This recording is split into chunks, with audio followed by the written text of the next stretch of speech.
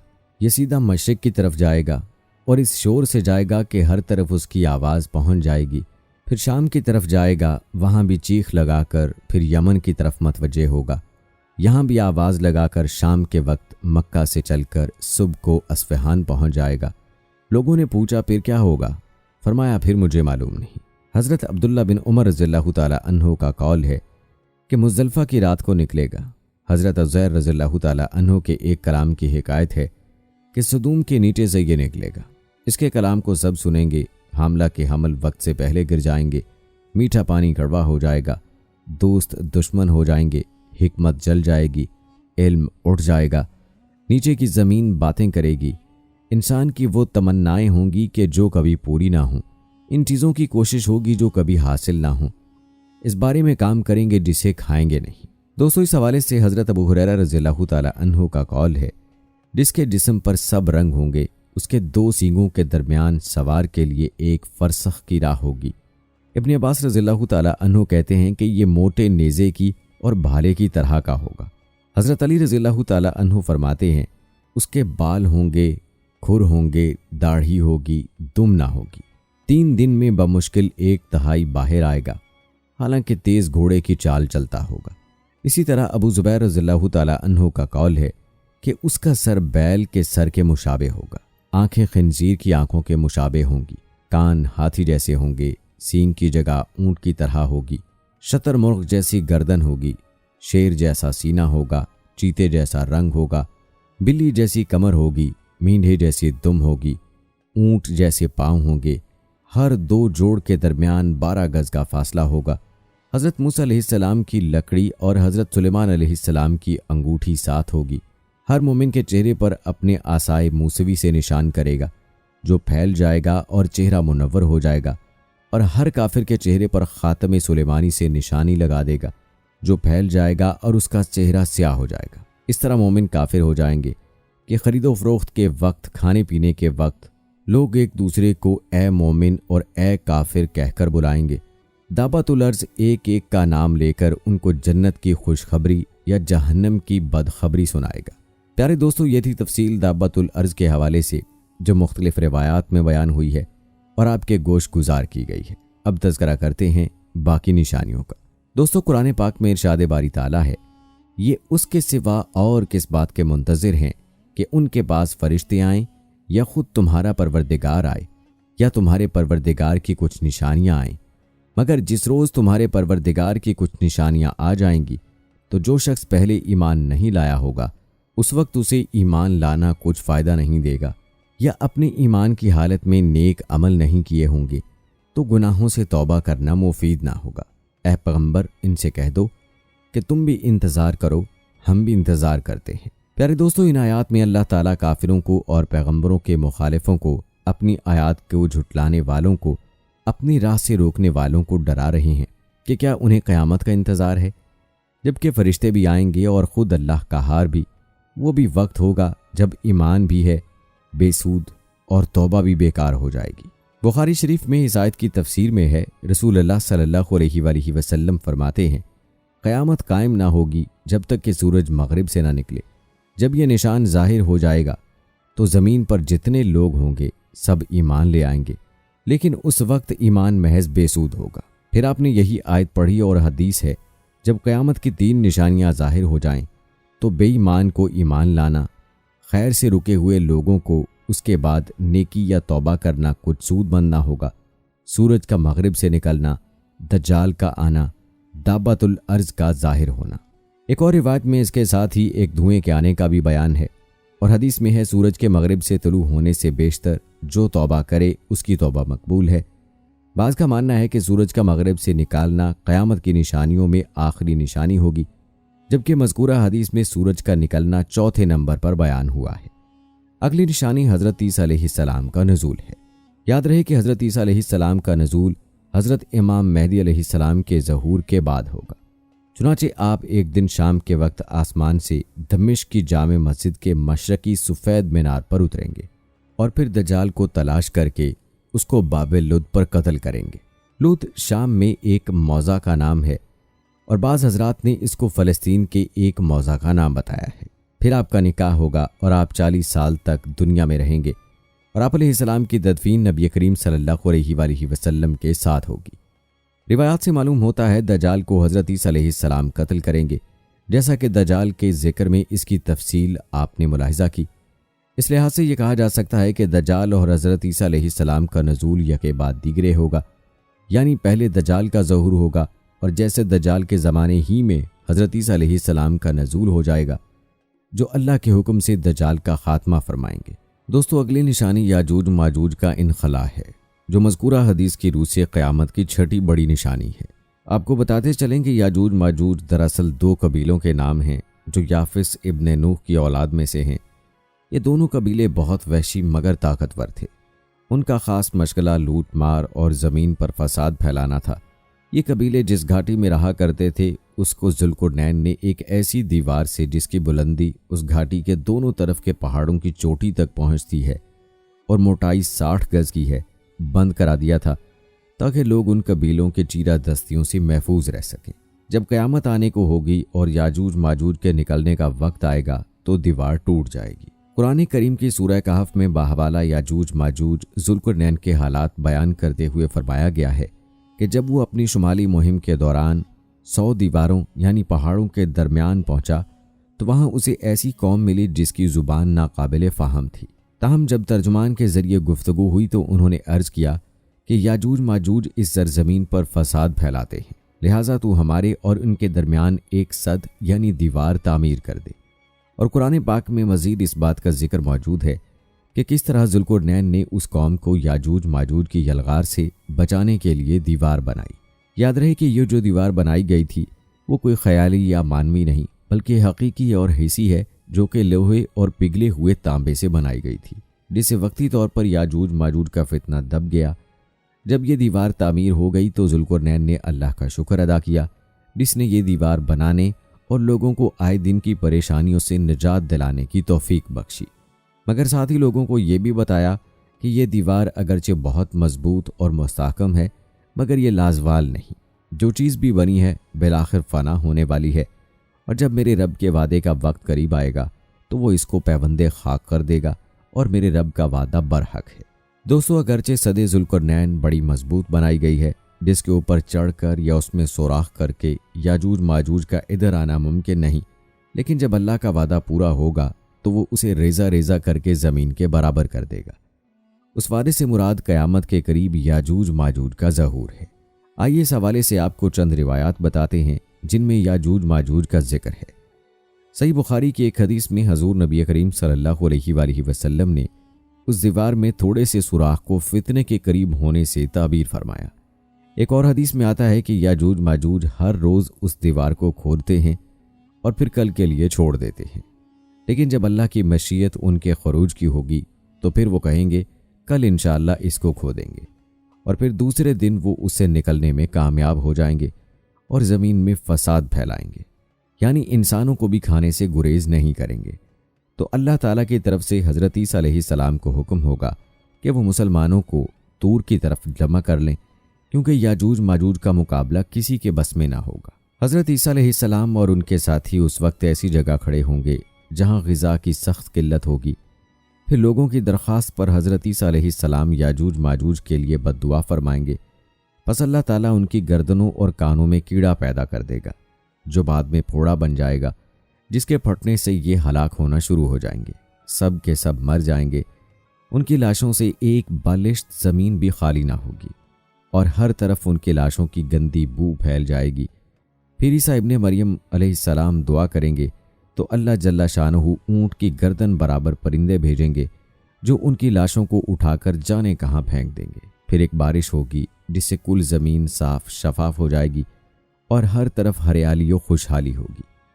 پیارے دوستو، اس روایت سے یہ بات معلوم ہوتی ہے کہ یاجوج ماجوج کا انخلاء بھی حضرت عیسیٰ علیہ السلام ہی کے دور میں ہوگا، اور یہ ترتیب سمجھ میں آتی ہے کہ دجال پہلے آئے گا، پھر حضرت عیسیٰ علیہ السلام کا نزول ہوگا جو اس کا قتل کریں گے، اور اس کے بعد عیسیٰ علیہ السلام ہی کے دور میں یاجوج ماجوج کا انخلاء ہوگا جو آپ علیہ السلام ہی کی دعا سے ختم ہوں گے۔ یاد رہے کہ یہ بات حدیث پاک میں بیان ہو چکی ہے کہ قیامت کی یہ بڑی نشانیاں اس طرح اوپر نیچے ظاہر ہوں گی جیسا کہ تسبیح ٹوٹنے سے ان کے دانے اوپر نیچے گرتے ہیں۔ دوستو اب ذکر کرتے ہیں زمین میں دھنسنے کا، جس کو مذکورہ حدیث میں 3 خسوف کہا گیا ہے، اور آپ صلی اللہ علیہ وآلہ وسلم نے 3 خسوف کا ذکر 3 نشانیوں کے طور پر بیان فرمایا ہے۔ خسوف کے بارے میں ابن مالک نے کہا ہے کہ عذاب الہی کے طور پر زمین کا دھنس جانا مختلف زمانوں اور مختلف علاقوں میں واقع ہو چکا ہے، لیکن احتمال ہے کہ یہاں حدیث میں جن 3 خسوف کا ذکر فرمایا گیا ہے وہ پہلے واقع ہو چکنے والے خسوف کے علاوہ ہوں گے اور ان سے بھی زیادہ سخت ہوں گے۔ معلوم ہوا کہ قیامت کی بڑی نشانیوں میں سے ایک نشانی یہ بھی ہے کہ روئے زمین پر زمین کے پھٹ جانے یا دھنس جانے کے 3 ایسے واقعات رونما ہوں گے کہ لوگ بہت زیادہ خوف زدہ ہو جائیں گے، کیونکہ ان کے اثرات بہت ہی ہولناک ہوں گے۔ یوں تو دنیا میں پہلے بھی زمین کے پھٹنے کے ایسے کئی واقعات سننے کو مل چکے ہیں، لیکن جن واقعات کی خبر آپ صلی اللہ علیہ وآلہ وسلم نے دی ہے وہ ہماری سوچ سے بالاتر ہے۔ وہ کس قدر بھیانک عذاب ہوگا کہ روئے زمین پر کوئی بھی اس کے خوف سے بچ نہیں پائے گا۔ زمین کا دھنسنا قیامت کبریٰ کی نشانیوں میں سے ہے۔ وہ کب ہونا ہے، کس جگہ ہونا ہے، اس کا علم تو اللہ پاک کی ذات اقدس ہی جانتی ہے، لیکن آپ صلی اللہ علیہ وآلہ وسلم نے ان سمتوں کی طرف اشارہ ضرور دیا ہے کہ ایک واقعہ اہل مغرب کی طرف ہوگا، وہ اس قدر بھیانک ہوگا کہ پورا مغرب اس کے خوف کی لپیٹ میں ہوگا، جبکہ دوسرا واقعہ اہل مشرق کی طرف ہوگا اور تیسرا واقعہ اہل مغرب کی سرزمین پر ہوگا۔ یاد رہے کہ زمین کا دھنس جانا اللہ رب العزت کے احکامات کی پامالی، نافرمانی، ناشکری اور اس کے عذاب کو دعوت دینے کی طرف اشارہ ہے۔ معلوم ہوتا ہے جیسے آنے والے وقت میں روئے زمین پر صرف بدکار، گناہگار اور نافرمان لوگوں کا ڈیرا ہوگا، جو کثرت گناہ کے دلدل میں جکڑے ہوں گے۔ لوگوں کے روز و شب اور مصروفیات کا اندازہ آپ صلی اللہ علیہ وآلہ وسلم کے اس فرمان سے واضح ہوتا ہے کہ میری امت کے کچھ لوگ کھانے پینے اور لہو و لعب میں رات گزاریں گے، جب صبح ہوگی تو سب کے سب خنزیر بن چکے ہوں گے۔ اس امت کے بعض قبائل کو ان کے گھروں سمیت زمین میں دھنسا دیا جائے گا۔ جب صبح ہوگی تو لوگ کہیں گے کہ آج رات بنو فلاں کو زمین میں دھنسا دیا جائے گا، آج رات فلاں قبیلے کے گھروں کو زمین میں دھنسا دیا گیا ہے۔ ان پر پتھر برسائے جائیں گے اور ان پر منحوس ہوا بھیجی جائے گی جو انہیں اسی طرح ریزہ ریزہ کر کے اڑا دے گی، جس طرح قوموں کو ان کے شراب پینے، سود کھانے، مردوں کو ریشم پہننے، گانے بجانے والی عورتیں اختیار کرنے اور قطع رحمی کرنے کی وجہ سے بے خوبن سے اڑ چکی ہیں۔ دوستو یہ تھا ذکر خسوف یعنی زمین کے دھنس جانے کا۔ اگلی نشانی آگ ہے، جس کے بارے میں فرمایا کہ لوگوں کو ہانک کر زمین حشر کی طرف لے جائے گی۔ اس میں زمین حشر سے مراد ملک شام کا وہ علاقہ ہے جہاں وہ آگ لوگوں کو لے جا کر چھوڑے گی۔ بعض حضرات نے یہ کہا ہے کہ زیادہ صحیح بات یہ ہے کہ اس آگ کی ابتدا ملک شام سے ہوگی، یا یہ کہ ملک شام کو اس قدر وسیع و فراخ کر دیا جائے گا کہ پورے عالم کے لوگ اس میں جمع ہو جائیں گے۔ بہرحال حدیث کے اس جملے کا مفہوم یہ نہیں ہے کہ اس آگ کا لوگوں کو ہانکنا حشر کے بعد ہوگا۔ اگر زمین حشر سے مراد میدان حشر لیا جاتا تو یقیناً یہ مفہوم پیدا ہوتا اور اس پر اعتراض بھی واقع ہوتا، لیکن جب یہاں میدان حشر مراد ہی نہیں ہے تو پھر کوئی اعتراض بھی پیدا نہیں ہو سکتا۔ نیز ایک روایت میں یہ منقول ہے کہ وہ آگ حجاز کی سرزمین سے نمودار ہوگی، جبکہ یہاں حدیث میں اس کا یمن کی جانب سے نمودار ہونا بیان کیا گیا ہے۔ لہذا قاضی ایاز نے یہ کہا ہے کہ ہو سکتا ہے کہ قیامت کی نشانی کے طور پر جس آگ کا ذکر کیا گیا ہے وہ ایک نہیں 2 ہوں گی، اور وہ دونوں لوگوں کو گھیر کر ہانک کر زمین حشر یعنی ملک شام کی طرف لے جائیں گی، یا یہ کہ وہ آگ تو ایک ہی ہوگی جو ابتدا میں یمن کی جانب سے نکلے گی، لیکن اس کا ظہور حجاز کی سرزمین سے ہوگا۔ اس موقع پر اس بات کی وضاحت بھی ضروری ہے کہ اس سلسلے میں بخاری کی جو روایت ہے اس میں یہ فرمایا گیا ہے کہ قیامت کی علامتوں میں سب سے پہلی علامت وہ آگ ہوگی جو لوگوں کو مشرق کی طرف سے گھیر ہانک کر مغرب کی طرف لے جائے گی، جبکہ حقیقت میں وہ آگ سب سے آخری علامت ہوگی، جیسا کہ یہاں حدیث میں مذکور ترتیب سے بھی واضح ہوتا ہے۔ پس اس تضاد کو اس تعویل کے ذریعے دور کیا جائے گا کہ قیامت کی سب سے آخری نشانی مذکورہ آگ ہوگی، اور بخاری کی روایت میں آگ کو جو سب سے پہلی نشانی قرار دیا گیا ہے تو وہ اس اعتبار سے کہ آگ قیامت کی ان نشانیوں میں سے سب سے پہلی نشانی ہوگی جن کے بعد دنیا کی چیزوں میں سے کوئی چیز باقی نہیں رہے گی، بلکہ ان نشانیوں کے وقوع پذیر ہونے کے ساتھ ہی سور پھونکا جائے گا۔ ان کے برخلاف یہاں حدیث میں جن نشانیوں کا ذکر کیا گیا ہے ان میں سے ہر ایک نشانی کے بعد بھی دنیا کی چیزیں باقی رہیں گی۔ دوستو، روایات میں ایک ایسی ہوا کا ذکر بھی کیا گیا ہے جو لوگوں کو سمندر میں پھینک دے گی۔ یہ روایت بظاہر اس روایت کے خلاف ہے جس میں آگ کا ذکر ہے۔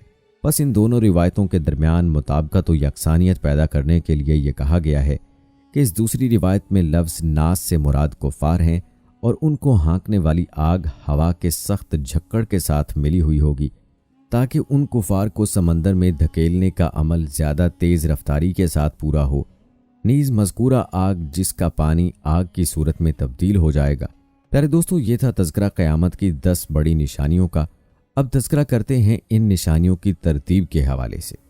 مذکورہ حدیث میں جن 10 نشانیوں کا ذکر کیا گیا ہے ان کی ترتیب کے بارے میں یہ بات کہی گئی ہے کہ ان میں سے سب سے پہلے جس نشانی کا ظہور ہوگا وہ دھواں ہے، اس کے بعد دجال نکلے گا، پھر حضرت عیسیٰ علیہ السلام آسمان سے نازل ہوں گے، پھر یاجوج ماجوج نکلیں گے، پھر دابۃ الارض نکلے گا اور پھر آفتاب مغرب کی جانب سے طلوع ہوگا۔ یہ بات اس لیے کہی جاتی ہے کہ حضرت عیسیٰ علیہ السلام کے زمانے میں تمام روئے زمین پر اہل ایمان کے علاوہ کوئی نہیں ہوگا، کیونکہ سارے کفار مسلمان ہوں گے، ان کا ایمان مقبول ہوگا۔ اس کے برخلاف اگر یہ کہا جائے کہ مغرب کی جانب سے آفتاب کا طلوع ہونا دجال کے نکلنے اور حضرت عیسیٰ علیہ السلام کے نازل ہونے سے پہلے ہوگا، تو ظاہر ہے کہ جو کفار حضرت عیسیٰ علیہ السلام کے زمانے میں مسلمان ہوں گے ان کا ایمان مقبول قرار نہ پائے گا، کیونکہ آفتاب مغرب کی جانب سے طلوع ہونے کے بعد توبہ کا دروازہ بند ہو جائے گا اور اس وقت کسی کافر کا ایمان قبول کرنا معتبر نہیں ہوگا، جبکہ حضرت عیسیٰ علیہ السلام کے زمانے میں ایمان قبول کرنے والے تمام لوگوں کا ایمان معتبر ہوگا اور وہ مسلمان مانے جائیں گے۔ پس حدیث میں مذکورہ نشانیوں کو جس ترتیب کے ساتھ ذکر کیا گیا ہے وہ ان نشانیوں کے وقوع پذیر ہونے کی اصل ترتیب نہیں ہے۔ اصل ترتیب کا علم اللہ تعالیٰ ہی کو ہے، اس لیے اس ترتیب میں اختلافات کا تذکرہ کرنا بے سود ہے۔ یہ تھی ہماری آج کی ویڈیو جس میں قیامت کی 10 بڑی نشانیوں کا تفصیلی تذکرہ کیا گیا۔ جانے سے پہلے ویڈیو کو شیئر لازمی کیجیے گا اور اللہ سے دعا ہے کہ اللہ تعالیٰ ہمارا ایمان پر خاتمہ فرمائے۔ آمین ثم آمین۔ دوستو، کمنٹ باکس میں آمین لکھ کر آپ بھی ہماری اس دعا کا حصہ بن جائیے اور مجھے اگلی ویڈیو تک اجازت دیجیے۔ فی امان اللہ۔